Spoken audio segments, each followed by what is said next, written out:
Now we're going to begin the new sheet. In similar fashion, just like we described by a person, that before they think and before they speak, the words don't exist. It's one with their nefesh. Same way, we have an analogy, there is a unity of the the speech and thought of the Eibishter. The absolute oneness. In the essence of the Eibishter. But this is where the similarity with people ends. A person has a choice, to speak or not to speak, to think or not to think. By the Eibishter, after he speaks, it's as one with him, gam achad, even after. That his words have gone, so to speak, out of him into reality, into action, into actuality. In creation of the worlds, they continue to be one with him, as it was one with him, before the Eibishter created the world. The Eibishter Klayachal does tzimtzum shleikim pshuta, dibush shleikim pshuta. Before you've spoken, before you've thought, everything is one with your etzem. By the Eibishter, after he's spoken and after he's thought, it continues one with his etzem. Because Leisa Saponim the Eibishter is all over. Now, but then, if you would know what God knows, you would see that there's no change as far as the Eibush is concerned whatsoever. The change is only to us. That we get life the way we perceive it.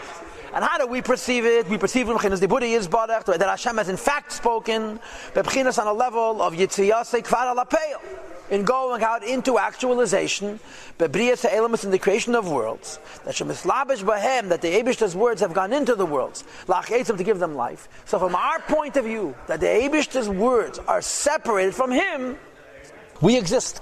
Okay? And how does it work? Through a chain reaction of worlds. You should know, not just klipas shleikim pshut doesn't exist really, Atzilus doesn't exist, Ein Sof doesn't exist, no ruchniistic world is really separate from the Eibishter at all. It's only from our point of view that we don't experience the truth that everything is the Eibishter, that we do exist, and the nature of our existence is there's a variety of worlds. They establish through a chain reaction from cause to effect.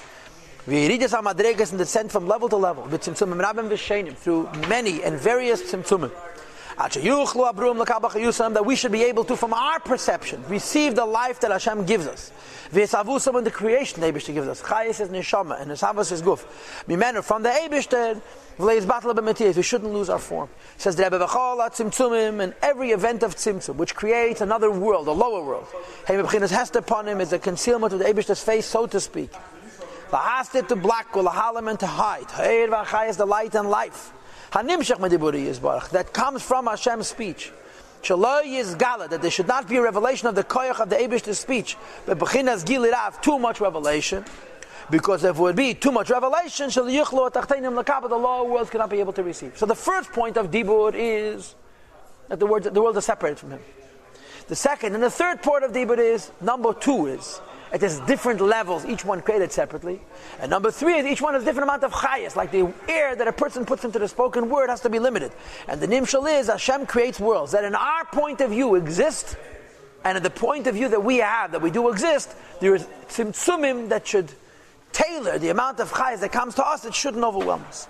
It shouldn't be such a great revelation that the lower world should not be able to receive, but that the contrary should be able to get it. For this reason, it seems to them, and by the way, them means us, that the light and life of the Eibishter spoken word, which is invested in the creations, as though who it is, dov or moved, or something which is separate. Nimhu sevatzmusi is barach from the Eibishter's essence. Rakshin mishechmani is barach, only that it comes from the Eibishter. Just like when a person's words come out of the person, they came from the person. They've been separated, but they've been separated from the person. So the Eibishter, when he creates the world, it comes from the Eibishter and it looks separate from the Eibishter. However, Lagabi HaKadosh Baruch Hu, if we would know what God knows, we would see that ain't shum, tzimtzum, v'hester, v'helim, there's no contraction and no blocking and no hiddenness that has mastered umaylim lefonav, that blocks and hides as far as the Eibishter's panim is concerned. And as far as the Eibishter is concerned, he's as much found in darkness as he's in light, because the tzimtzum is shalekim pshut. To the ksiv, as the pasuk says, Gam cheshech leyachshach v'mekav v'geim, even where it's dark, it's not dark to the Eibishter.